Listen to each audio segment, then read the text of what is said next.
Raise your hand if you've ever felt exhausted by the pressure to just be happy. Yeah, me too. The society tells us that the joy is the only acceptable emotion, like we are failing if we're not grinning through heartbreak or grief, or just a quiet Tuesday. But what if I tell you that the real secret to joyful life isn't about happiness? It's about emotional freedom. So let's talk about how suppressing your bad emotions is draining you and how embracing them can actually heal you. We've been told a lie that the joy is the destination, like a mountain peak we'll reach if we think positive enough, right? But emotions aren't a checklist, and emotions aren't meant to be cherry picked. They're all necessary. The emotions are the language, the data. And when we shame ourselves of feeling angry, feeling sad or scared, we basically deafening our own inner voice. The truth, suppressing emotions doesn't erase them, it makes them louder. That's why positive vibes only culture backfires. You can't outrun grief, anger, or fear. You can bypass them until they show up as anxiety, burnout, or numbness that no amount of joy can fill. Imagine your emotions as weather systems. Happiness is sunshine, sadness is rain, anger is a thunderstorm, fear is fog. None are bad, they're all necessary. Sadness is the rain that nourishes your roots. It's your soul saying, "This mattered, it's okay, let it go." Anger is lightning. It illuminates boundaries. This is not okay. Protect yourself, protect your territory, right?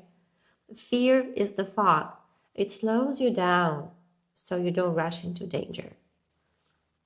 When we let these emotions flow, we don't just cope, we grow. Research in emotional granularity shows that people who accept their feelings and emotions recover faster, sleep better, and even have stronger immune systems. Now, let's talk about what to do about it in real life. These 3 simple steps will help you start shifting your relationships with your emotions. So the first step is name it to tame it. Next time you feel bad emotions, just say it out loud or to yourself, "I feel X because of Y." This way, your brain will a little bit calm down, and naming the emotion disarms it. It has no longer that same power over you and effect.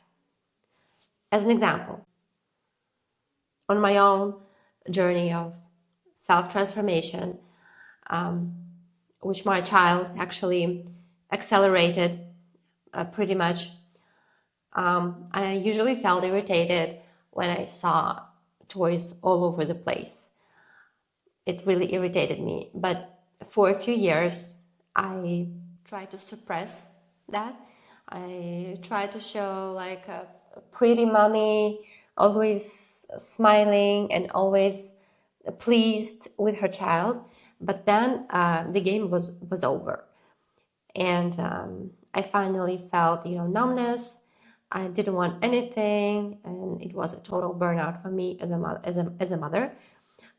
So what I did actually was the same thing that I'm suggesting to you right now, because I know that it works. So I really started saying myself, just standing in the middle of the chaos, with all these toys around me, and I said, "I'm irritated. I'm really irritated by all that mess." And also I told myself that it doesn't make me a bad mom if I feel irritation when I'm with my child, because this is what I feel, and I honor my feelings, and I will name it because I know the price of not naming it. I've been there, I know the results, and I don't want that to happen to me again.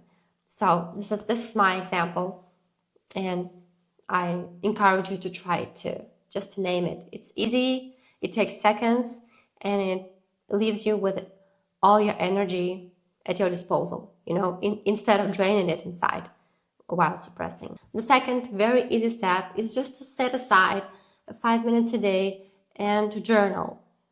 If you felt irritation or anger or any other emotion that you would like to express in a healthier way, you can just sit down and ask the question, what is this emotion is teaching me?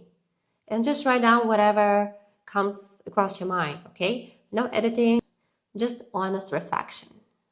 The third practice is self-compassion. It will help you throughout your whole life if you implement this in your daily habit. So self-compassion means you are your very, very best friend, very best and very dear friend. And with that warmest, you kind of emotionally hug yourself like you're your best friend, and you talk to yourself with the most loving energy you have, like, it's okay, you'll be fine, you're a human, you are okay to have those feelings, it's totally fine. Let's just journal it and see what happens. So what happens when you stop fighting your bad emotions and embrace them? Actually, magic. First, you feel more authentic, less like you're wearing a mask and more like it's real you. You don't have to hide anything anymore from yourself and from others, and your vulnerability invites vulnerability of others, and your connections with others become more deeper, and you feel that on the deeper level. Second, it boosts your emotional resilience. Life throws curveballs, job loss, heartbreaks, uncertainty. By welcoming all emotions, you process them faster, bouncing back with wisdom instead of scars. Studies even show that people who accept negative emotions experience less stress and better mental health over time. And third, it leads to a richer life. Happiness isn't diminished, it's amplified because it's genuine and not forced. Joy isn't about absence of pain, it's the presence of wholeness. When we stop running from our emotions, we stop running from ourselves. So I leave you with this. What's one emotion that you're avoiding? Drop it in a comment or reflect it during the day. If you want to dive deeper, check out my free journal From Emptiness to Joy, which will give you a transformative journey of 31 days. So it's free, grab it, transform your life, and see you next video.